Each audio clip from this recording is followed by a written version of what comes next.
عزيزي البرشلوني للمره المليون ضحكت عشان تاهلنا ملحق اوروبي، ما طلعنا بعدنا من دوري الابطال. وضحكت ان حارسها مسجل علينا.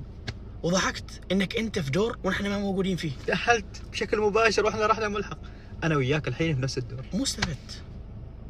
خبرني المغاير المؤقت هذا وش فارق؟ ما هو نفس الفريق لعب الدوري الاوروبي وطلع من فريق في ارضه وبين جمهور، لا ما بين جمهوره لان جمهوره باعوا التذاكر. بعد تذاكركم حال فرانكفورت طلعكم مانشستر يونايتد. حتى يعني الدوري الاوروبي ما قدرت تجيبوه. دوري يا هالو قسم بالله دوري ما صغيرين، دوري فيه يعني ما حد يشوفه ما حد يتابعه. ويا تضحك علي انا ببطولتي المفضله. اذكرك كم عندي هني، اذكرك لا يعرف ما يحتاج. اخر مره فايز بدوري الابطال انت كانوا ديناصورات يطيرن بعدين في الجو. يا عمي يعني استحي شويه كمان يعني يا اخي. ومن باب النصيحه روح نام وصلي قيام الليل وجاي حال فريقك يفوز ذي المره بدوري الابطال.